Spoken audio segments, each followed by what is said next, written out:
Do you want to raise more money and connect with more supporters this Giving Tuesday and throughout the entire giving season? Then check out GiveButter. GiveButter is ranked as the #1 software for fundraising, donor management, and auctions by G2, the largest independent software review site. And the best part? GiveButter's all-in-one fundraising platform is completely free to use forever. So just go to jcsocialmarketing.com/GiveButter to create your account, and you could win a free campaign marketing review session with me and the GiveButter team. So go to jcsocialmarketing.com/GiveButter. I can't wait to see you raising more money online. On with the show. Hello, and welcome to Nonprofit Nation. I'm your host, Julia Campbell, and I'm going to sit down with nonprofit industry experts, fundraisers, marketers, and everyone in between to get real and discuss what it takes to build that movement that you've been dreaming of. I created the Nonprofit Nation podcast to share practical wisdom and strategies to help you confidently find your voice, definitively grow your audience, and effectively build your movement. If you're a nonprofit newbie or an experienced professional who's looking to get more visibility, reach more people, and create even more impact, then you're in the right place. Let's get started.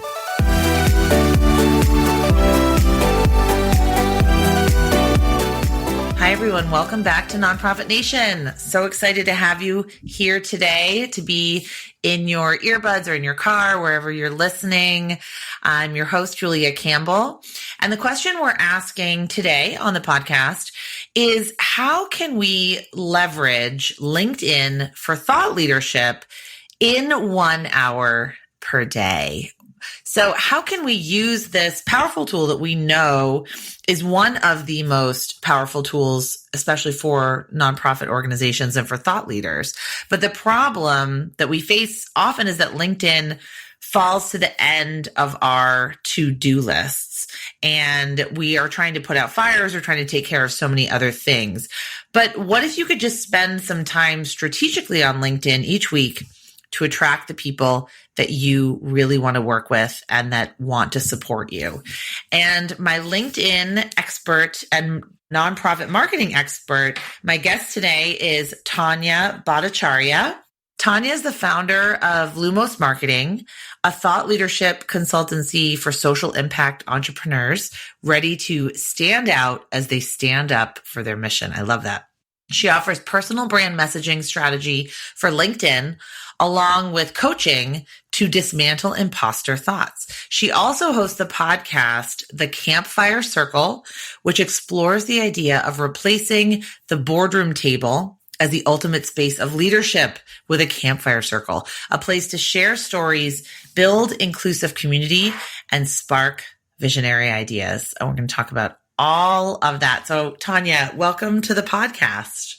Thank you so much for having me. This is such a treat. I love your podcast. A lot of our mutual dear friends have graced this podcast, and so I feel really honored to get to come on too. Thank you. I'm excited. It's been a long time coming. I've been following you and your work for a while. So I'm really excited to talk to you about how you got started in nonprofit work, maybe why the focus on LinkedIn. That can maybe come second, but how did you get started working with social impact entrepreneurs? Yeah. So, I first started in nonprofit work, honestly, by accident, which is kind of a trend. You know, I don't think that's the first time you've heard that. No, it's definitely not the first time I've heard it, but I love how everyone's journey is so different, but sometimes accidental. Yeah, 100%. Accidental, but serendipitous at the same time, because so I wanted to become a teacher when I grew up. That's what I 100% thought I was going to become. Like in the green room, we were talking about our love for like reading Harry Potter in the middle of the night when they came out. You and I are about the same, we're the same like kind of generation. I know. And we should say that we were also talking about J.K. Rowling and the problems associated with that, just so my viewers and listeners don't think that I'm a fan of Harry Potter, but not of the author, sadly. But keep going. No, 100%. And so, I wanted to be a teacher, an English teacher specifically. I loved losing myself in books. That was my favorite class in school. Me too. Yeah. Me too. Every year, like English was just the best. I still have all of the books that we read and sometimes I go back to them. But yeah, just something about getting lost in a story is just so beautiful. So I ended up going to school for psychology. I graduated and I was like, you know what? Let me take a little break. Let me not go right into my advanced master's and stuff. And I fell into a role doing fundraising coordination for a nonprofit helping women and pregnant women and women with their children who were recovering from addiction. And of course, I ended up staying there for 12 years, right? I went from the fundraising coordinator and like learning how to create an appeal letter, learning how to like do database stuff, all the way up to eventually 12 years later, becoming the executive director of the foundation. So really, I'm a fundraiser at heart. I'm a marketer at heart. Really, I'm a storyteller at heart. I think that's really what I am. And so that's kind of how I got started. I think that's wonderful. And why LinkedIn? Because I've seen your name associated with LinkedIn all over the internet, not just on LinkedIn, but in webinars, in podcast interviews, in various publications like email newsletters that I get. So it seems like you are positioning yourself as a LinkedIn expert, which I think is really smart. So tell us a little bit about, why LinkedIn and why now? Absolutely. So maybe I can answer that question with kind of sharing why then when I was a nonprofit ED and then kind of talking about why now. So, we were a small and scrappy organization. Like we were a pretty small shop. We didn't have a PR firm. Like we didn't have a lot of resources to be able to like put behind marketing. Like there was no ad campaign, et cetera. And of course, as your listeners know, working in the nonprofit space is you're a busy bee. You're starting at, 7 a.m. with a donor breakfast or a call from a colleague trying to place a patient in care. The organization I worked for was, by the way, a residential 24/7, 365 organization, always running. So that was another layer kind of added onto it. And so days were busy. They'd start at 7 and at 7 p.m., with a grant reception dinner. Or my favorite way that they would end was on Thursdays, we'd have alumni dinners where women who had graduated our program anytime over the previous 45 years could come and be together in fellowship. And that was my favorite thing. I loved that. And what came up for me is there are so many stories to be shared here. Like there's so many insights and perspectives. And I was especially passionate about it because especially back then, I started in 2009, addiction was very much stigmatized and it still is, but back then it was very, very stigmatized, especially for women. So I knew if I could share some of these stories, it would not only help increase our visibility and impact and our mission, but it would change the stigma, right? It would break down the stigma. That's true. What people don't realize about storytelling is how powerful it can be to address myths and misconceptions and stereotypes. And not just fundraise, to actually create that social change in the world. Right. And change hearts and minds, which is, I think, where you have to start when you're talking about fundraising. So so I took to LinkedIn, it was free. I had access to it and I could tell, these program officers of local foundations, these corporate sponsors that corporations I wanted to get sponsorships from for our fundraising events, these doctors, these interventionists, these therapists that would send patients our way. They were all on LinkedIn. They weren't necessarily showing up a whole bunch, but I knew they were on there. And so I challenged myself to just share one interesting story per week on LinkedIn, just one per week. That's it.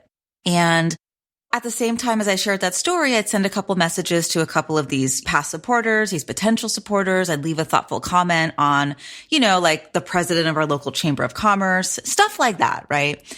I was just sort of experimenting and it felt like nothing was happening. It felt very inconsequential. I was like, is this a waste of my time?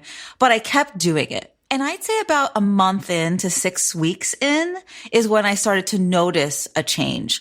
We started getting invited to PR opportunities. We started getting people inquiring about our fundraiser instead of me having to knock on all the doors. We would get organic referrals from people who, worked in our field and needed a place to specifically refer a pregnant woman, for example, for care. And so that's why LinkedIn, right? It's the place to access movers, shakers, power brokers, amplifiers, these people that you can strategically collaborate with and move your mission forward, I absolutely love that. And I know that just from some things I've been reading on LinkedIn for nonprofits, there are a lot of donors there. So people identify as donors, or at least a huge swath of people that were surveyed in a recent study done by Classy and LinkedIn said like 97% of LinkedIn users say that they've made a donation in the last 12 months, which I think that's our people, right? They're interested in what we do. Yeah, 100%. I mean, my experience of being on LinkedIn is it's so different than being on a platform like Twitter or like just some of these other platforms where I think that oftentimes it behooves the platform themselves, like Twitter, for example, to have like salacious, like fighting on content. Like it actually makes them money in ad revenue, but LinkedIn actually gets their money from like premium memberships and products like that. So it really behooves LinkedIn to create a space where people who are into social impact, like making a difference, like having good relationships, building business networking, where they can come and, do those kinds of things. So I'm not surprised that 97% of LinkedIn users have made a donation in the last 12 months. That tracks. That's something that's so interesting, what you just said about how the other platforms really benefit from the controversial fighting, almost the debates, the information that, that might be getting a lot of responses, but they might be negative. So it almost benefits from that negativity. But LinkedIn is really doing a great job making money from either ads or the premium memberships. So they don't really need to go down that rabbit hole. And I also think it's not a strategy that they've utilized. It seems like a much more civilized place. At least my LinkedIn feed is a little more calming and civilized, I guess is the word. So how can nonprofits start to build this kind of thought leadership on LinkedIn? So on LinkedIn, you can have a company page, like your nonprofit can have its own company page. But I have found that the real magic, like the real impact comes from showing up as a leader on LinkedIn. Because the magic of LinkedIn is like the people, that's where human beings are showing up to share their passion, their lived experience, their credibility, to really build trust and community as they imagine and shape the future for the better. And that's how I define thought leadership, by the way. So I would say how nonprofits can build thought leadership on LinkedIn is first and foremost to focus on your people, focus on the people behind your nonprofit. And it doesn't just have to be the executive director or the board chair or the C-suite, because everyone at your nonprofit has a story. They have a reason that they're committed to showing up and doing the work of your mission. So as much as possible, I think it behooves nonprofits to really encourage their team to share their perspectives, their insights, their points of views, right? Their opinions and their stories, and even invest in guidance and training to maybe support their staff and volunteers, by the way, including your board members in this process is really, really great. To do so, share the things that are going on at your organization. I remember we used to have this therapy dog, Lola, who would come to our nonprofit. She was a golden retriever. Her parents were in Al-Anon. And so this dog would come to meetings, and then the dog's owner was like, hey, we should volunteer and go to local addiction treatment programs and just love up on the people there, And it was such a great fit. As soon as Lola would come onto the campus, everybody's face just lit up. You could see there was just a shift. And so I shared a story about that. And I got a lot of eyes, got a lot of good engagement and juju. And eventually the American Kennel Club, we got a connection to the American Kennel Club, and they interviewed us in their published magazine that goes out to, so many households nationwide about Lola and about her ability to just create so much joy and love at our organization. So it's there's so many stories. And so I would say how nonprofits can leverage LinkedIn is start to share those stories and maybe get everyone together at your next, town hall, your next team meeting, and ask them to think about a story that really touched them in, their experience over the last year, and invite them to start sharing those things on LinkedIn. And not everybody is going to necessarily feel comfortable right away, but I think that you can model this, show it can happen. And over time, I think it becomes a really beautiful method of almost self-actualization and sharing your mission in a different way. What you just said is so important, because nonprofits are always looking to reach new audiences, but they're often talking within their own bubble, or they're preaching to the choir, which is really important. But to reach new audiences, you reached the audience of the American Kennel association. Like that's a brand new audience that your nonprofit reached, people that love dogs and understand the power of, creating that connection with a dog. So they're perfectly primed to become supporters, volunteers, donors, board members, whatever connection they might want to have. But I think using these platforms to create those and cultivate those relationships with brand new people to reach a brand new audience, that's incredibly powerful. And LinkedIn is designed for this, like more than any other social media platform, because let's say, you create a post about something amazing happening at your organization. The people who end up liking it are in your current ecosystem. They're your current audience, but they are all connected to hundreds of people that don't know about you yet. And LinkedIn's whole purpose is to show that information to those people who are likely an audience who you want to get to know as well. Like that is what LinkedIn literally is about. This is so interesting because I never thought about the purpose of LinkedIn, which is actually to expand your network to brand new people. Meanwhile, I think Facebook just kind of wants to keep you in your own little bubble. Twitter is, I don't know, burning down right now, a hot mess right now. That's really interesting. So what types of content work best? And I know you have a freebie for LinkedIn prompts. So feel free to tell us about that. Yeah, definitely. So, LinkedIn is interesting because even though video is so kind of important right now, I have found that videos are not really used too much on LinkedIn. Instead, I found that some of the best content on LinkedIn is really an incredible picture that tells 1,000 words and then backing that picture up with a little story about why it's important.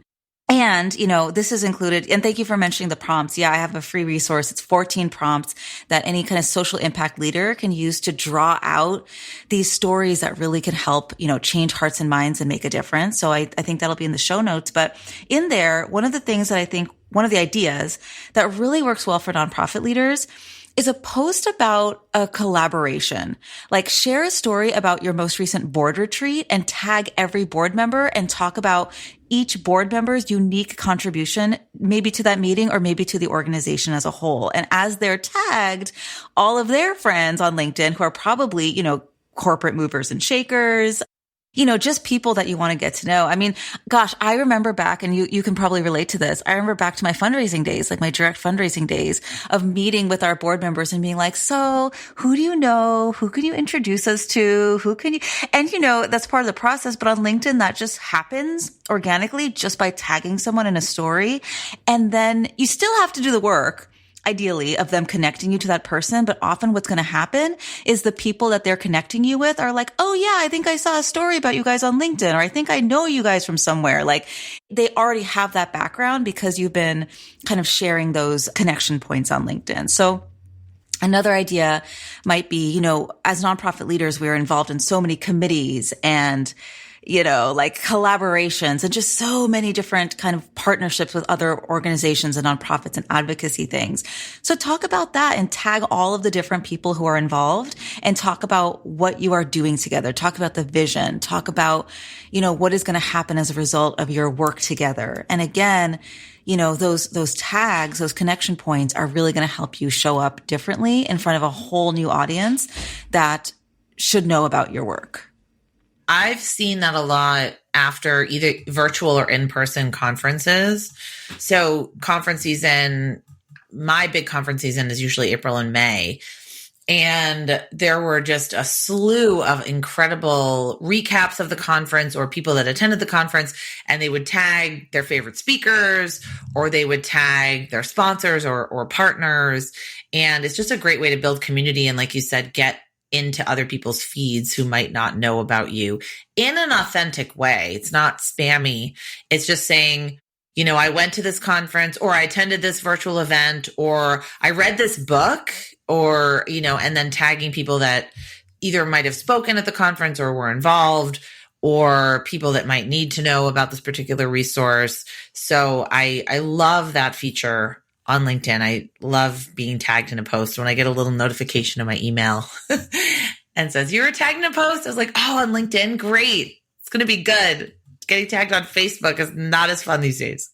Oh, 100%. 100. And the thing I want to say about that too is, a lot of this work, because remember earlier when I talked about being lazy on LinkedIn, which is really showing up for 1 hour per week, not per day, but per week, which is, I think, doable for any, the busiest kind of person, which I think are nonprofit leaders.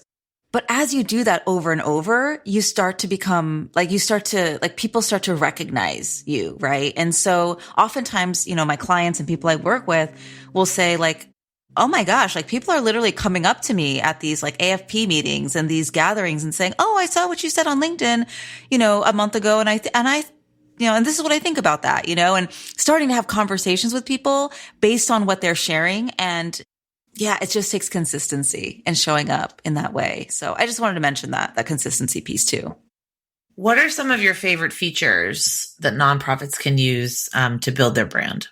I think my number one sort of like trick up my sleeve that I used to use in fundraising is the search feature, right? And so if you're listening to this right now and you open up your LinkedIn, of course, if you're driving, like keep your hands on the steering wheel, like don't do it right now, do it later, but eventually open up your LinkedIn and search for something related to your mission. So like, for example, in my example at my old organization, I might have searched for something like physician or interventionist, or if we were preparing for a certain campaign, like a building campaign or a capital campaign, and I knew we needed architects and builders for our like committee, I might search for architect or something like that. And you're probably going to get millions of responses, millions of people that are showing up in your results.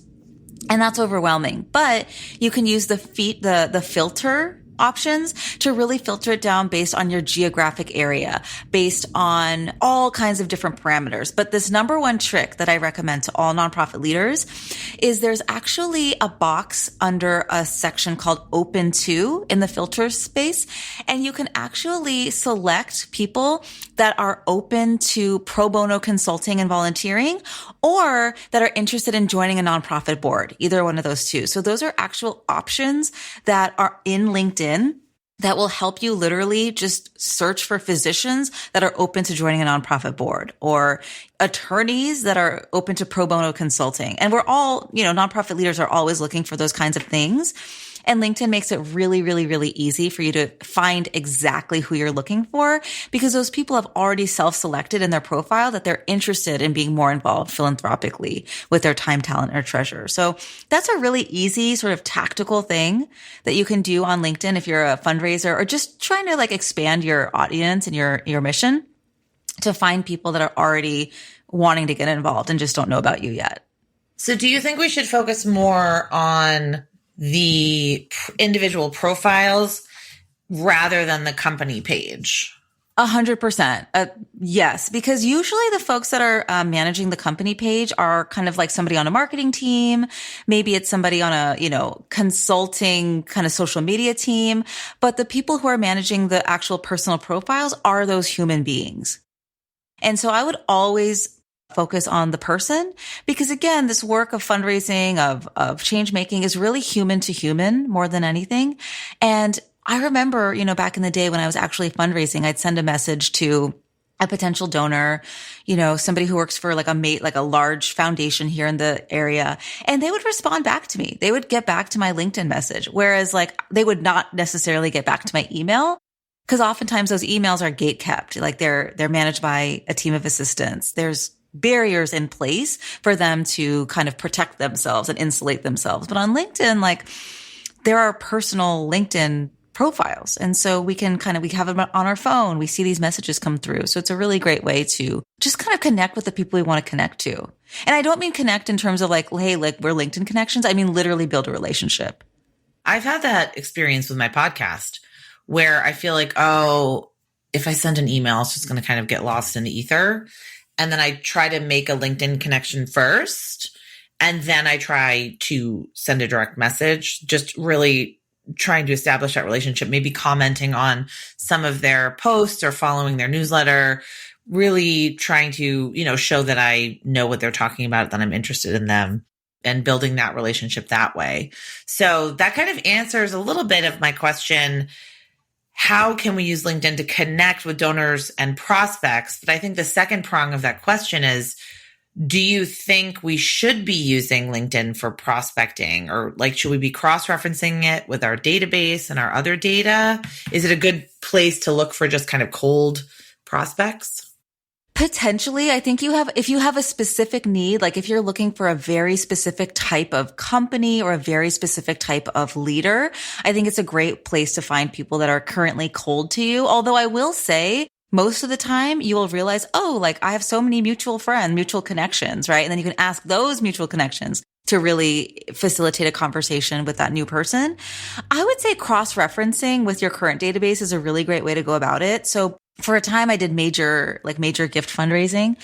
And so before I would, like LinkedIn has so much information about folks. Like, again, we were scrappy. We didn't have these big databases that gave us all the information. I can't remember like what they're called now, but LinkedIn, yeah, like not CRM, but like, how you can search for a person's name and it will give you like their wealth index, like where else they donated and stuff like that.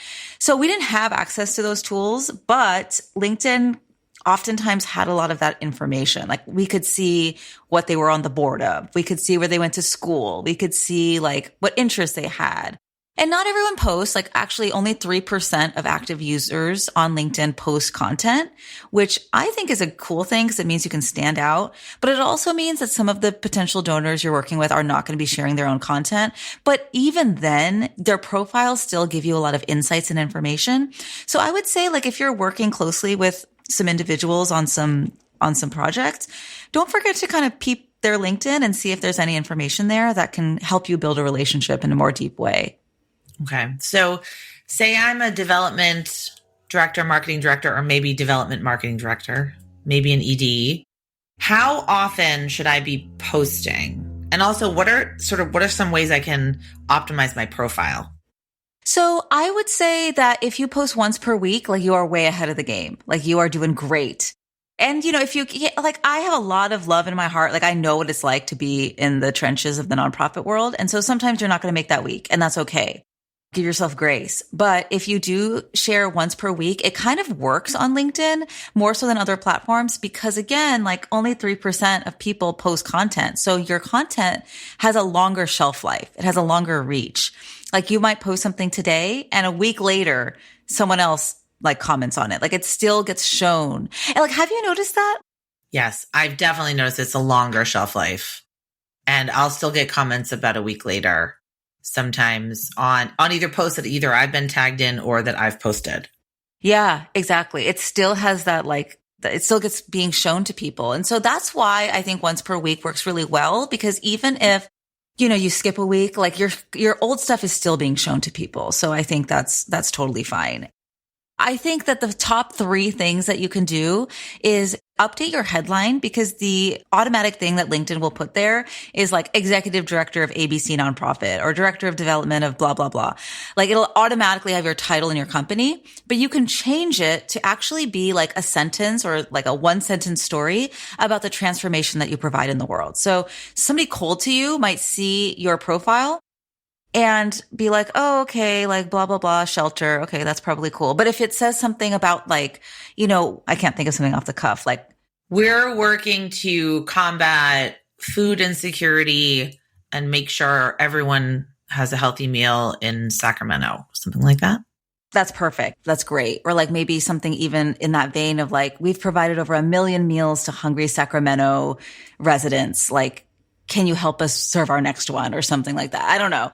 People listening, like I'm sure have tons of ideas because they work in their space all the time, but I would change your headline first and foremost. Second thing I would do is update your featured section, which if you're listening and you haven't dusted off your LinkedIn profile for a couple of years, this is going to be new to you, but there's a section on your profile where you can actually feature the things that you are like kind of most proud of. So if you are on a podcast, like, share that. You could do your most recent annual report. You could do a recent PR piece that you were in, right?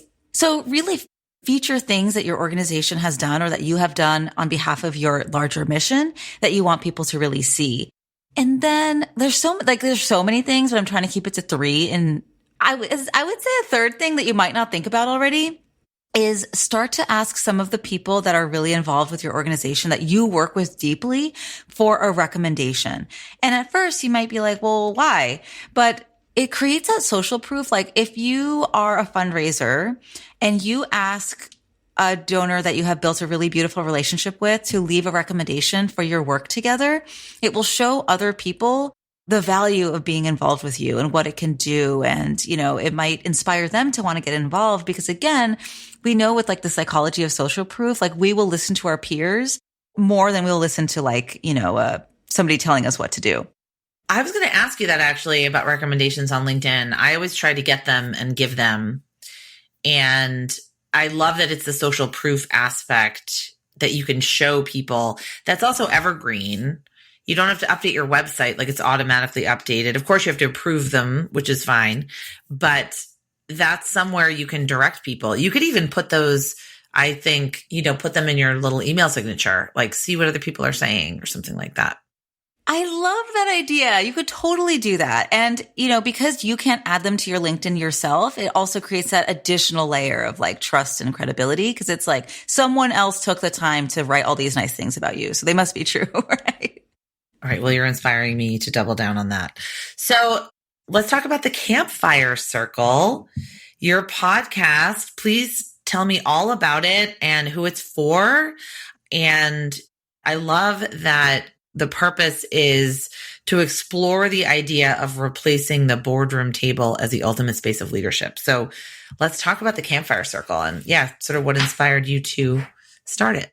Yeah. It's so fun. This was just like a vision that came to me is the campfire. Like growing up, like I live in Orange County, California, and I grew up going to like Huntington Beach and doing bonfires. And I always felt so happy there. Like I loved the bonfire feeling. And when I think back to why, it's because I was surrounded with all my friends. Like there were a lot of us, but there was always a seat for all of us, even if one of us was sitting on the sand or sitting on a log or something. It's where we shared stories, like the scary stories, but also the positive stories. Like we got to know each other and it just felt really good. And as I got to thinking about this, like everybody says, oh, we want to get a seat at the table. We want to get a seat at the table. And it's kind of like, well, yes. And what if that table is not actually like the solution? What if we just change the table? Yeah. Why don't we build a new kind of way of leading? Exactly. So that's really what the podcast is. That's what the vision of the podcast is. And we tend to talk about embodied leadership, thought leadership, showing up, getting visible. We talk a lot about LinkedIn, but really at the end of the day, it's about showing up as a leader in a new way, which is through like really vulnerably sharing our stories and building community together. I love that. And I was a camp counselor for many years.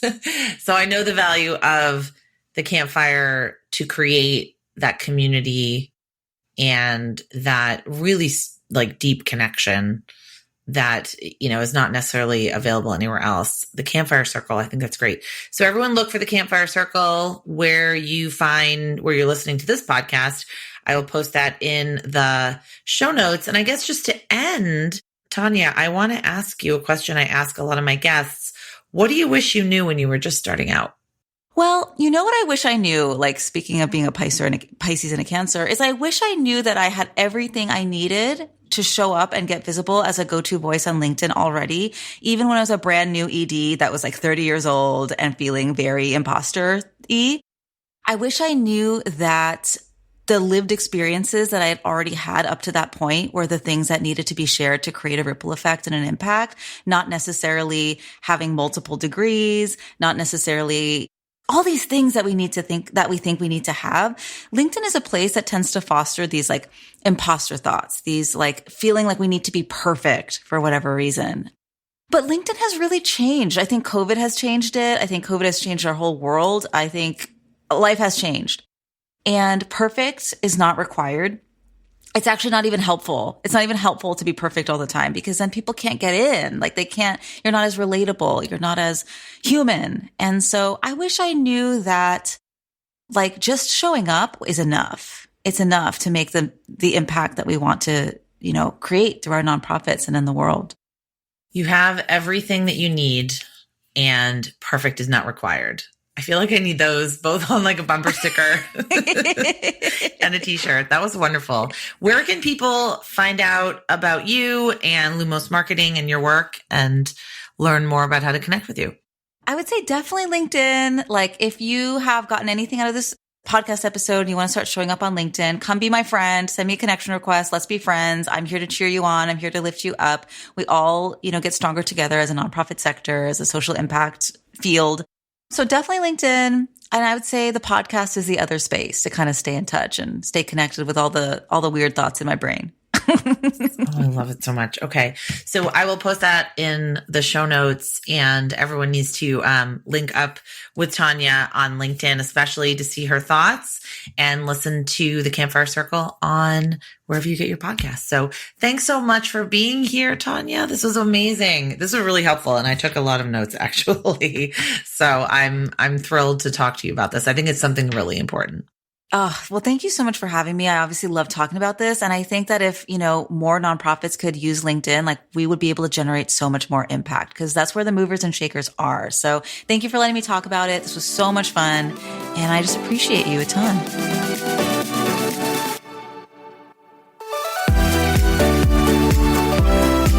Well, hey there. I wanted to say thank you for tuning into my show and for listening all the way to the end. If you really enjoyed today's conversation, make sure to subscribe to the show in your favorite podcast app, and you'll get new episodes downloaded as soon as they come out. I would love if you left me a rating or a review because this tells other people that my podcast is worth listening to. And then me and my guests can reach even more earbuds and create even more impact. So that's pretty much it. I'll be back soon with a brand new episode.